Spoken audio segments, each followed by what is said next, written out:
जर आपण या चॅनलवर पहिल्यांदा आले असाल तर चॅनल सबस्क्राईब करा आणि बेल आयकॉन दाबा, म्हणजे भविष्यात येणाऱ्या व्हिडिओचे अपडेट तुम्हाला नियमितपणे मिळत राहतील.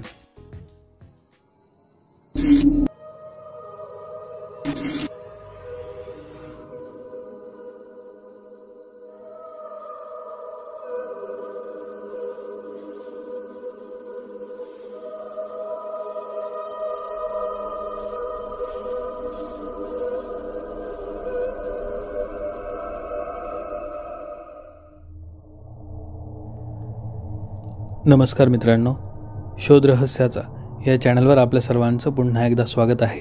आज आपण जी कथा ऐकणार आहोत त्या कथेचे नाव आहे प्रवास. कथेचे लेखक आहेत विनीत क्षीरसागर. कथेला सुरुवात करण्यापूर्वी जर आपण ह्या चॅनलवर पहिल्यांदाच आले असाल तर चॅनल सबस्क्राईब करा आणि बेल आयकॉन दाबा, म्हणजे भविष्यात येणाऱ्या व्हिडिओचे अपडेट तुम्हाला नियमितपणे मिळत राहतील. चला तर मग कथेला सुरुवात करूया.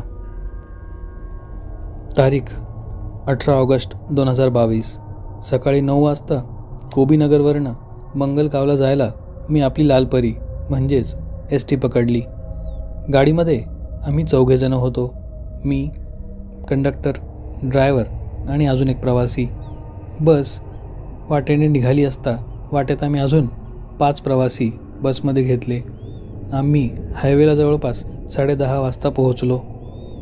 त्या दिवशी आभाळ चांगलेच आलेले होते आणि हलकासा पाऊस सुरू होता. सोबतच मंद वारा येत होता, त्यामुळे प्रवास आल्हाददायक वाटत होता. आम्ही सुमारे 11 वाजता टोल नाका क्रॉस केला आणि 10-15 मिनटे पुढे गेल्यानंतर तिथे एक ट्रॅफिक जॅम लागलं. तिथे आम्ही जवळपास अर्ध्या तासापेक्षा जास्त अडकून होतो. तेवढ्यात ड्रायव्हरचं आपल्या उजव्या बाजूला लक्ष गेलं. तिथे एक रोड होता. तो रोड त्याने मागे कधीतरी वापरल्यासारखा त्याला वाटत होता आणि हा रोड बहुधा पुन्हा हायवेला जाऊन मिळतो असाही त्याला विश्वास होता. हा छोटा रस्ता गावातनं होऊन जातो आणि शेवटी हायवेला मिळतो एवढं त्याला पक्का आठवलं आणि त्याने गाडी त्या दिशेने वळवली. सुमारे 5 मिनिट गाडी त्या रस्त्याने पुढे जात राहिली. नंतर अचानकच वातावरणामध्ये थोडा बदल आम्हाला जाणवू लागला. आभाळ पूर्णपणे काळं झालं होतं आणि अचानकच जोरदार पाऊस सुरू झाला. इतका जोरदार की समोरचं दिसणंही शक्य नव्हतं. त्यामुळे ड्रायव्हरला बस रस्त्याच्या कडेला थांबवावी लागली. आम्ही सर्व प्रवासी देखील हैराण झालो होतो, कारण एवढा जोरदार पाऊस आम्ही आमच्या आयुष्यात कधी पाहिला नव्हता, ज्यामध्ये आपल्यापासून 1 फूट अंतरावरचंही दिसत नव्हतं. सुमारे 5 ते 10 मिनिट असंच सुरू राहिलं. बस रस्त्याच्या कडेलाच उभी होती. 5-10 मिनिटानंतर पाऊस थांबला आणि ड्रायव्हरने पुन्हा बस सुरू केली. अचानक ड्रायव्हरच्या लक्षात आलं की पाऊस सुरू होण्यापूर्वी समोर जे दृश्य होतं ते आता पूर्णपणे बदललेलं वाटत होतं. तो याआधीही या रोडने आला होता आणि त्याने जे दृश्य पाहिले होते ते त्याच्या ओळखीचे होते, पण आता जणू आम्ही एका वेगळ्याच विश्वामध्ये आल्यासारखं त्याला वाटू लागलं होतं. रस्तासुद्धा आधीपेक्षा खूप अरुंद वाटू लागला होता आणि रस्त्यावर भरपूर खड्डे दिसू लागले होते. थोड्या वेळापूर्वी जेव्हा पाऊस सुरू होणार होता तेव्हा त्याचं समोर लक्ष गेलं होतं, तेव्हा त्याने पाहिलं की समोर काही घरं होते, पण आता समोर एकही घर दिसत नव्हतं. समोर फक्त ज्वार आणि बाजरीची शेतं होते. काही म्हशी आणि पायी चालणारे काही लोक दिसत होते, पण ते पायी चालणारे लोकसुद्धा थोडे विचित्रच होते, कारण त्यांच्या अंगामध्ये असे कपडे होते जे सुमारे 60-70च्या दशकामध्ये लोक घालायचे. काही लोक धोतर आणि टोपी घालून हातामध्ये काठी घेऊन चालत होते. ड्रायव्हरला सुद्धा आता आश्चर्य वाटू लागले होते की आपण नेमकं आलोय तरी कुठे. त्याने जवळून जाणाऱ्या गाड्यांकडे व्यवस्थित पाहिले तर त्या 60च्या आणि 70च्या दशकातल्या फियाट गाड्या दिसू लागल्या होत्या. जुने रजिस्ट्रेशन नंबर त्या गाड्यांवर होते, जसं की MRO 4296, MTJ 3058 इत्यादी. थोडं पुढं गेल्यानंतर त्याला लाकडाच्या बांधकामामध्ये झालेला एक ढाबा दिसला. त्याने ठरवलं की बस इथे थांबवू आणि लंच वगैरे करून घेऊ. त्याने त्याच्या घड्याळीकडे पाहिले तर घड्याळ थांबली होती. कंडक्टरने सुद्धा आपल्या बॅगमधनं आपला मोबाईल काढला मोबाईलला अजिबात नेटवर्क नव्हते आणि मोबाईलची घड्याळ देखील थांबली होती. आम्हा सर्व प्रवाशांना जेव्हा कंडक्टरने ही गोष्ट विचारली तेव्हा आम्हीही आमचे फोन काढून जेव्हा चेक केलं तेव्हा आमच्यासोबतही सर्व सारखंच घडत होतं. सगळेच आश्चर्यचकित झाले होते. शेवटी आम्ही तेथे उतरलो आणि ढाब्यावर जाऊन जेवण करायचे ठरवले. जेव्हा ढाब्याच्या काउंटरवर आम्ही गेलो तिथे एका जुन्या अँटिक रेडिओवर किशोरदाचे गाणे सुरू होते. जेव्हा सर्वजण तेथे जेवण ऑर्डर करण्यासाठी मेन्यू कार्ड पाहू लागले तेव्हा सर्वच आश्चर्यचकित झाले, कारण जेवण एवढं स्वस्त होतं. 5 रुपयाला फुल जेवण आणि 25 पैशाला वडापाव. हे सर्व पाहून आम्ही सर्व चक्रावूनच गेलो. जेव्हा आम्ही त्या ढाबा मालकाला विचारले की हे रेट इतके कमी का आहेत, त्यावर तो हसू लागला आणि म्हणाला, तुम्ही शहरातले लोक विचित्रच असता. गावाकडचं जेवण तुम्हाला स्वस्तच वाटणार ना. आम्ही त्याच्या सर्व बोलण्याकडे दुर्लक्ष केले आणि शेवटी जेवायला बसलो. जेवण खूपच जास्त रुचकर होतं. आजवर आमच्या आयुष्यात आम्ही एवढं रुचकर जेवण कधीच खाल्लं नव्हतं.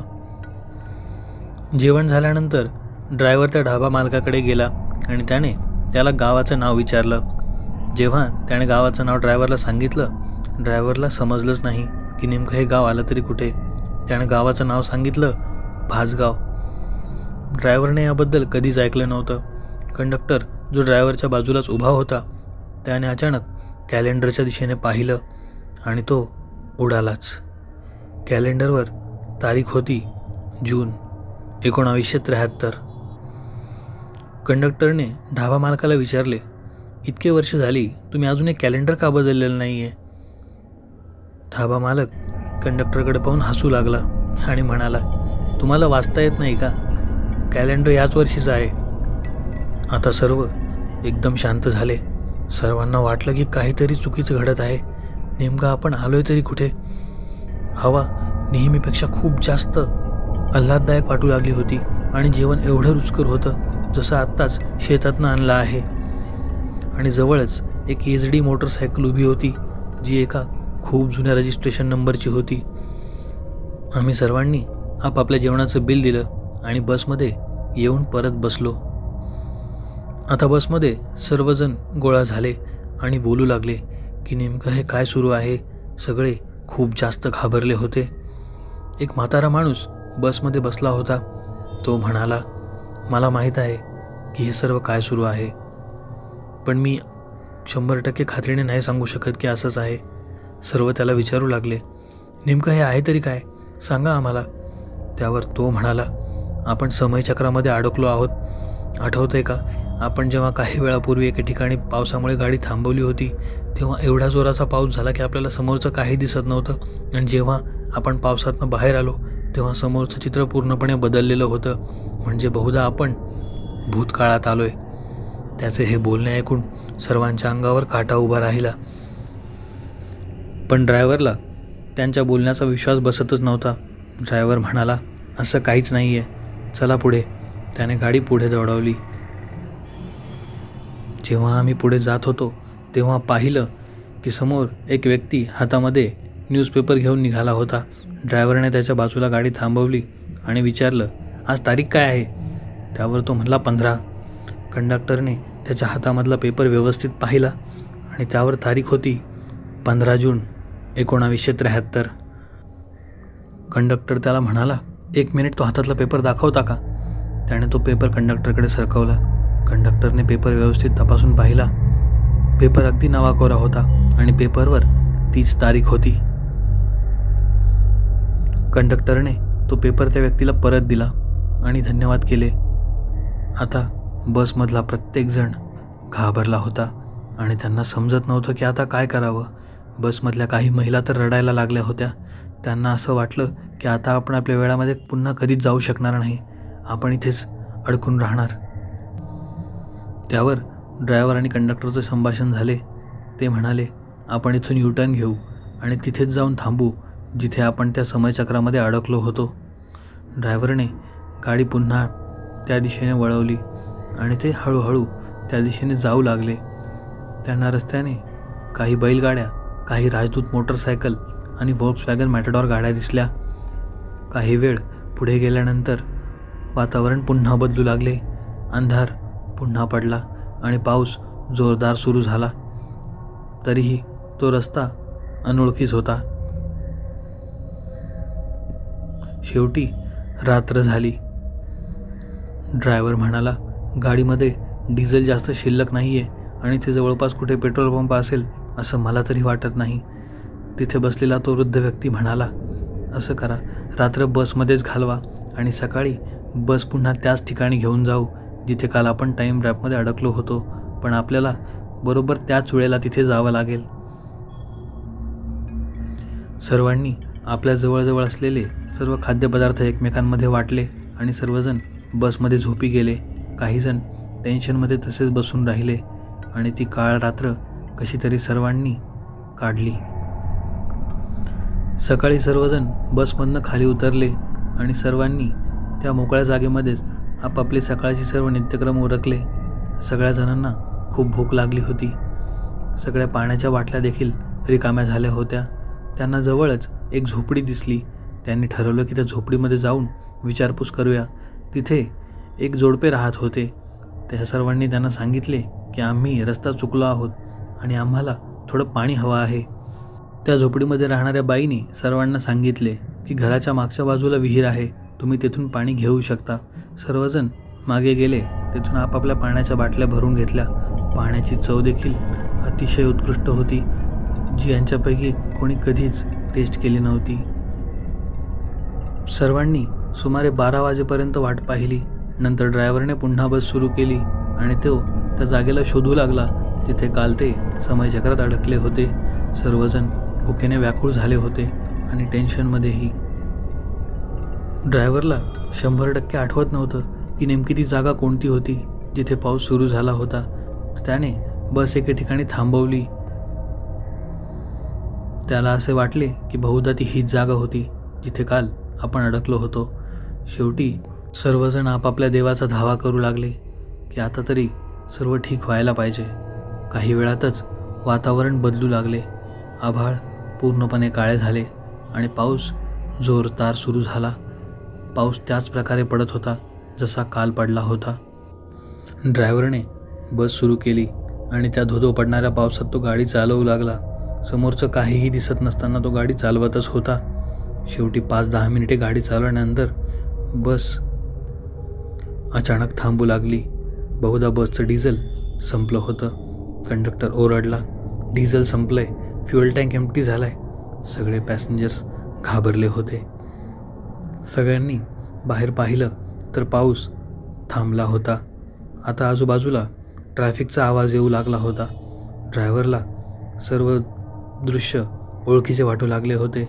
जवळून जाणारी एक टोयोटा आणि एक ॲक्टिवा जेव्हा त्यांनी पाहिली तेव्हा त्यांच्या जीवात जीव आला. त्यांना समजले की आपण 2022ला परत आलो आहोत. काही जणांनी आपले मोबाईल चेक केले. मोबाईलची बॅटरी ऑलमोस्ट संपत आली होती, पण जेव्हा त्यांनी डेट आणि टाईम पाहिला तेव्हा सर्वजण खुश झाले, कारण तारीख होती 18 ऑगस्ट 2022 आणि वेळ होती 2:24. सर्वांना समजले की या आजच्या युगामध्ये फक्त 2 तास पास झाले आहेत, जिथे आपण भूतकाळामध्ये 24 तास घालवले होते. कंडक्टरने ST हेल्पलाईनला फोन केला की आमचं फ्युएल संपलं आहे. प्रवास अजून बाकी होता आणि मंगलगाव अजून खूप दूर होतं. तुम्हाला जर ही कथा आवडली असेल तर व्हिडिओला लाईक करा. व्हिडिओ कसा वाटला हे कमेंटमध्ये सांगायला विसरू नका. जर आपण ह्या चॅनलवर पहिल्यांदा आले असाल तर चॅनल सबस्क्राईब करा आणि बेल आयकॉन दाबा, म्हणजे भविष्यात येणाऱ्या व्हिडिओची अपडेट तुम्हाला नियमितपणे मिळत राहतील. तुमच्याकडेही तुम्ही स्वतः लिहिलेल्या काही कथा किंवा अनुभव असतील तर आम्हाला आमच्या ईमेल आय डीवर नक्की पाठवा. माझा मेल आय डी मी डिस्क्रिप्शनमध्ये दिला आहे. हा व्हिडिओ आपल्या सर्व मित्रांना शेअर करून चॅनलला जास्तीत जास्त सपोर्ट नक्की करा. धन्यवाद.